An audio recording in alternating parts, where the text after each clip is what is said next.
I recently helped a colleague of mine who was having issues in class in that he wanted the students to engage more. He wanted the students to ask questions more in class. So I helped him and I talked to him about different ways to increase the engagement, what he could do to set everything up so that students wanted to participate more and wanted to ask more questions.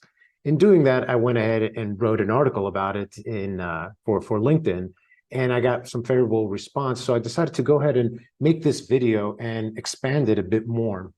The interesting thing is that when I was telling him some specific things that he could do within his classroom, it made me think of also how AI could come in and assist with this. So I'm going to incorporate that and give you some general things that can be done within the classroom to assist with engagement, as well as how AI can also be used as an additional tool to enhance it even more. To begin with, the first aspect to address, and this should be a foundational thing, is the overall environment of the classroom. Students won't engage and they won't be willing and they won't have this desire to even interact with other students or with the instructor if the environment isn't safe and secure.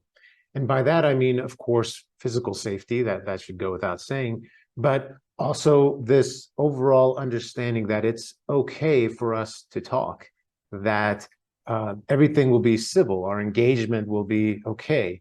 If I give an opinion about something and someone else jumps in and says, no, that's a horrible thing to say, or you're completely wrong, then I'm going to think that this isn't a very safe environment for me to express my mind. So as the instructor, I need to be sure that at the very beginning of class, and even within the syllabus, I set that down as, hey, within this classroom, we're going to engage in a civil manner. If you give a wrong answer, I'm not going to chastise you for that. We're going to discuss. We're going to figure out why we think certain things, or if we have a wrong answer, we're going to come up with the proper solution together.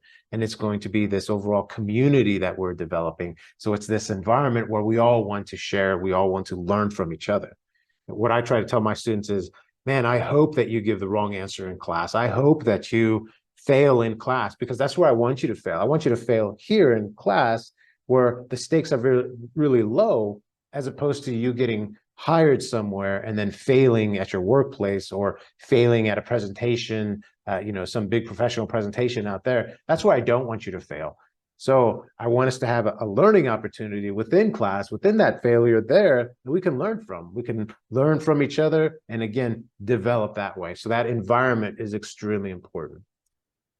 To help illustrate this point even more, AI can be brought in to assist with the development of my understanding of how to create a safe and secure environment for my students to be able to willing to express themselves, to share, to ask questions, to engage. So we can put up this prompt. Again, notice that this is a more advanced prompt. I'm saying specifically, please act as a university-level professional instructional designer. Give me some specific things I can do to ensure that I'm creating a safe and secure environment for my students to help encourage their participation so that they ask questions in class as we develop a community of inquiry. And you can see from the results, these are all great things to think about, to consider, and to implement within the classroom. Another important aspect of developing this type of interaction within the classroom is something that many instructors have an issue with. I even wrote a separate book about this, and that deals with instructional presence. This is something that really takes reflection and really takes active and purposeful action on the fact or on the side of the instructor in order to ensure that I am giving a proper instructional presence in the classroom. That means that I'm purposely thinking about my verbal, nonverbal forms of communication. I'm expressing myself in the right way, in the best way for my students, and I'm also using active listening. Now, this is a skill that really takes work to properly develop, to properly enhance and continually work on, otherwise we can slip away. So there's verbal aspects, there's nonverbal aspects, and then active listening. So professional communication, that's what this all falls into. That's the class that I teach. So that's something that we should always be working on, thinking about. AI can assist us in this by going through and acting as a simulation so that we can continually practice these different skills. So here's a prompt that we can use for that. Please pretend that we are in a university classroom and ask me a question as if you are a student in a class about, and then you fill it in with whatever is your class topic. Let me answer the question and then repeat the process until 5 questions have been asked. Afterward, evaluate my phraseology in response to the questions to see if my responses were approachable, created a cooperative, engaging environment, used active listening skills, and would connect favorably with the rest of the class.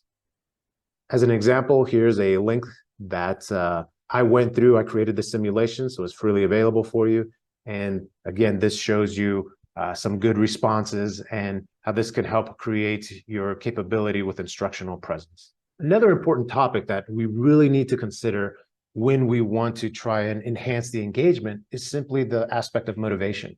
So I've talked before a lot about motivation. It's really important because if my students aren't motivated to learn, they will never want to engage, right? So that's something that we really need to consider. The big part that we can just use is simply the topic of AI itself. That in itself can be a great motivator. It's still something that's very new. It deals with powerful technologies that's continually improving. So students will want to engage with that. So if we can bring that in where we make that part of our discussion, not only will we be enhancing the engagement, enhancing the motivation, but we're also incorporating some aspects of AI literacy, which is exactly what we want to do, right? That's the big thing I'm always pushing. So think about how you might enhance motivation by using this new technology. Again, it'll go a long way to enhancing overall engagement. Another great way to enhance the engagement in the classroom to help them ask questions, and this kind of ties in also with the motivational aspect, is relevancy itself, right? That's part of motivation. But the way that you can really address some relevancy is by personalizing the instruction in the class that much more. So what I mean by that is that I can use the internet, I can use AI, I can use all sorts of things to make my class as modern as possible. There's current events that are going on, issues that are local, issues that the students are interested in. I can also think about, okay, what are the majors that my students have that are in my classroom? Let me pick some examples that pertain directly to that. That way they'll be that much more engaged, they'll be that much more interested because it pertains specifically to them. So again, I can come up with multiple examples. Now in the past, it might have taken quite a bit of work, but now of course I can use AI to assist me with that. And here's a prompt that we can use for that as well. Please act as a university professor and create an example on the subject of fill in the blank that would pertain to and be of interest to a student that is majoring in fill in the blank. I want the example to better resonate with this student to increase their curiosity and understanding. We could also add motivation. This one, just like all the other prompts that I'm explaining to you today, was tested specifically with the free version of ChatGPT. Another thing that we can do within our classroom is to really think about the questions that we ourselves are asking to the students. A lot of instructors think that, oh, well, that's pretty simple. You just ask a question, right? But that in itself, there's a whole science and art to questions themselves. What I try to do in my class, again, to help bring them up and to help them get ready to be willing to answer questions, is I warm them up with the questions themselves. So I'll start off by asking very simple, easy type of questions. I might start off with sort of a polling question. Who here thinks this? Who here believes this? Who thinks that the answer is this? And again, so now I'm making it a true, false, or a selection type question that's very easy for them just to raise their hand. They don't even have to talk yet, right? So now they're physically engaging. That's starting to warm them up. Then I'll go through and ask some simple type of questions. Again, true, false, very easy type questions. And then the big thing along with that is, on top of warming them up, on top of starting off with some easy questions, is to use variety in the question types, different types of questions, even the way that you ask the questions. Sometimes it'll be general to everybody, sometimes it'll be specific to somebody. But when you ask that question, be sure that you wait a few seconds before you then call on somebody. So that's important too. Give people time to think it through and then ask them specifically, okay, what's the answer? And again, sometimes you might say, okay, raise your hand if you know the answer, or switch it and say, I don't care if you raise your hand or not, I'm going to call on you. Why? Because I'm trying to engage you. That's a big thing, is that students need to have this understanding that everyone is going to be engaged. So they can't just sit there and not participate.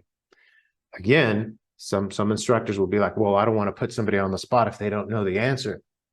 Guess what? They need to know the answer. They should know the answer, and they should be expected to answer. So even if someone doesn't know the answer, and I'll call on them, I'll do this in class. I'll say, what is the answer? Well, I don't know the answer. What do you think is the answer? Let's walk it through. Again, I'm not being negative. I'm not chastising them. Well, I think the answer is this, and that's an incorrect answer. Oh, okay, so that's your answer. Let's walk through how you came up with that. Let's learn together what the answer really is. Again, it's a learning experience, and that's what we're trying to do, is make it so that this is all a community and we're learning from one another, because we want everyone to know the answer. So by developing it in this way and asking questions, different variety of questions in different ways, we can help build up this community. But again, that's an art and a science, and it takes practice. Again, we can use AI by helping us to develop different types of questions, question types. So here's another AI prompt that we can use to help us with this process. Please act as a university professor and create 10 questions, some multiple choice, true, false, and short answer on the topic of fill in the blank. Afterwards, provide me with the answers. I want to verbally ask my students these questions in class to help them learn and engage with the material. Again, notice that I'm using an advanced prompt here, that I'm being very specific with the role that I want it to play, the instructions, I'm giving it a specific task, and then I'm also telling it that the why, the reasons why I'm going through this. So again, these are all important aspects of an advanced prompt formula. So now putting this all together will definitely enhance engagement. And if you notice, what we're doing is basically, this is all active learning. This is student-centered. We're using hands-on, active type of learning engagement in order to really bring in the classroom. To really bring in this community, we need to do more things than just lecture in class. So that's why it's important that we do these different activities. We go through, we bring in discussion, we bring in interaction by asking questions. We really enhance the motivation. So definitely consider all these aspects, and that will definitely increase engagement, and more students will actually want to participate and ask questions in class as well. And that really is the key, is to create this community, to create this safe environment where everyone is willing to participate and to help one another. And that's exactly what I hope that we can build with this overall channel, so that we can help each other out. So please consider subscribing, liking, and definitely sharing, so that more people can be exposed and more people can be part of our community to help each other out. So we can definitely help others to develop their AI literacy, so that we can increase the overall impact of what we're doing here. Thank you, everyone. And remember, learning is for life.